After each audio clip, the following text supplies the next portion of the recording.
I still remember that first time when I tried one of these weighted eye masks. It was in a yoga class. They placed it on my eyes and instantly everything felt so calm. From that moment on, I kept seeing these weighted eye masks everywhere, but I resisted to buy one because I am a minimalist and I thought this is unnecessary. Just another consumerism item. But I sometimes just struggle to fall asleep.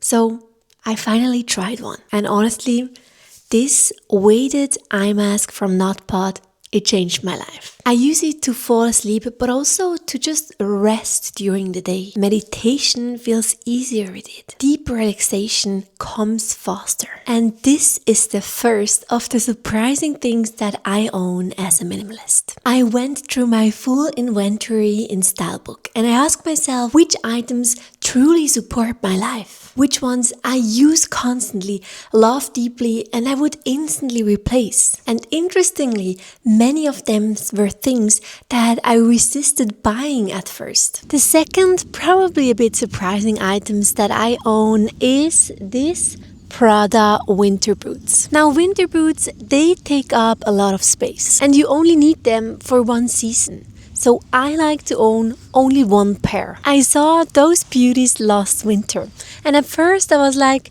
that's too much. I don't need a pair of Prada winter boots. But when my husband saw them, he said, that's your pair. So I bought them and I've almost worn them daily since I own them. They are warm. They are waterproof, so perfect for my muddy walks with Ivy. But they also work with a dress when I go to a restaurant, with a coat. They are so versatile. So I own one pair for every situation. So yes, I am a minimalist and I do buy from bigger fashion brands. Item number 3 is statement jewelry. Most people think that minimalist jewelry means delicate. And yes, I do own these pieces too. But the easiest way to elevate any minimalist wardrobe is just statement jewelry. My go-to pieces are big sparkly hoops. The ones I'm wearing right now are from Swarovski. Because we all have those moments when we just want to look a little bit more glamorous.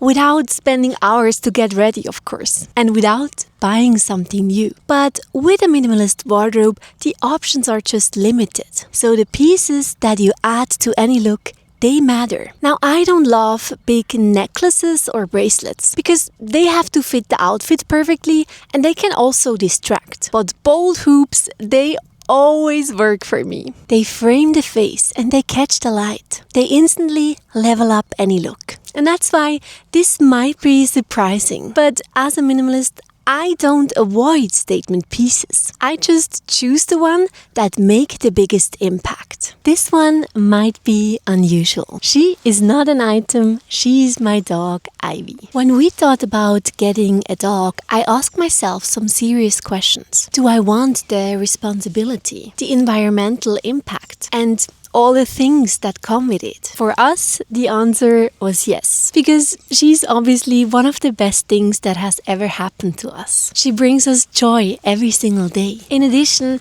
dogs aren't that maximalist thing that we maybe see on Instagram. They need very little. They need love, attention, and movement. So here's my point. Don't hide behind minimalism. If something would truly make your life richer, and with that, I, for example, mean hobbies. You can have that one hobby that you love, but don't buy things for 100 hobbies that you then never try. Own less where it doesn't matter, but say yes where it does. Hi, dear.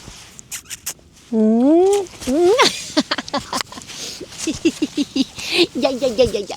As a minimalist, I don't really own gadgets. Most gadgets just solve problems that you didn't really have before you saw the ad. But there is one gadget that I genuinely love. My reusable earplugs from the brand Happy Ears.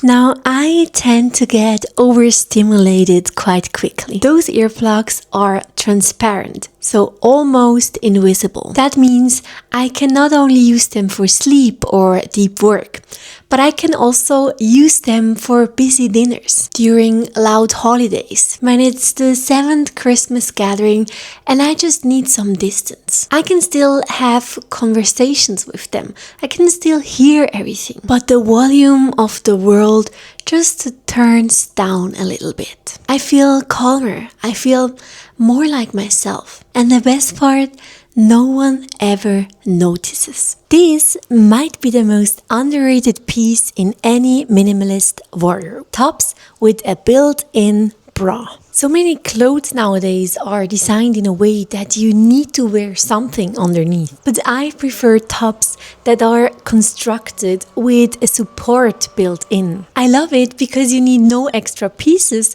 but also because there is no visible straps, and that gives you a more clean, minimalistic look. I also like it that I don't have to worry that something is peeking out, and I find them just so much more comfortable. So far, there's only one downside.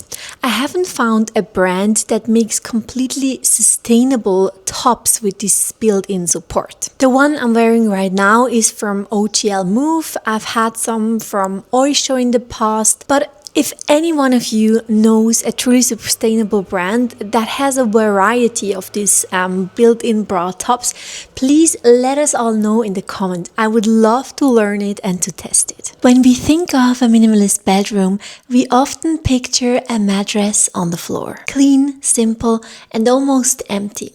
And I have tried that. For a while, I slept on this very thin mattress on the floor and even on a yoga mat. At that time, it felt very grounding and intentional. And it was simple. You can just roll up your bed. But for my life right now, it doesn't work anymore. My sleep quality just matters so much to me. If I don't sleep well, my entire day suffers. So when my husband and I furnished our apartment, we researched sleep very properly. What actually supports the body and what allows real recovery. What we learned is that for most people, side sleeping is actually ideal because the spine then stays aligned. So the shoulders and hips in any bed, they need space to sink in. So especially with my broader shoulders, I needed a more soft mattress and a slatted base that adjusts to my body. So yes, we do own a bulky, personalized bed, and we absolutely adore it. For me, removing body hair is part of my self-care. Years ago, a friend who lives very sustainably recommended me to switch to an epilator. It's less waste than disposable razors, and it also provides more long-lasting results. I bought one back then and I used it for over 10 years until it finally broke. And then for a moment, I wasn't sure if epilating was still the right choice for me. Especially because I saw a lot of these reusable razors on other minimalists' videos. Since we needed a razor anyway in our family, I decided to get one. And at first, it was fine. But after a while, the hair just kept growing back stronger. So I had to shave more often, and I also kept cutting myself. So I recently invested in a new epilator. And honestly, it still feels like the most minimalist solution. It's one device, it's years of use, and you don't have to replace anything. For me, it's just simply part of my Sunday ritual. If you're new to epilating, it can be painful at first. Let me know if you need some tips one day if you guys are interested in it. So owning one of these tools like an epilator is maybe a bit unusual for a minimalist like me, but long term, I find it just the most perfect minimalist solution. Many minimalists embrace their natural beauty. And I love that. But as you probably know by now, I'm more of a girly girl minimalist. I love those soft Hollywood-style curls. And that's why I own a no-heat curler. It's just so simple to use. I wrap it after showering. So after showering, I just blow dry my hair, then I wrap it in, and I wake up with those beautiful waves. And unlike any curling iron, it does not damage my already bleached hair. I feel like minimalism is still often presented in this very masculine way. Think of those early images and books of this Japanese single man in the empty apartments. But we don't have to fit that mold. You can love beauty, you can love self-care, you can love feeling feminine and still living minimally. I think especially for girls, self-care is what holds them back from living more minimally. They assume that they have to give it up. But you don't have to. You just do it more intentionally. And by the way, I'm thinking of sharing an updated version of my minimalist beauty routines because some things have changed. Let me know if you would love to see that. And now I wish you the most fulfilling, beautiful day, and I see you next time. Bye!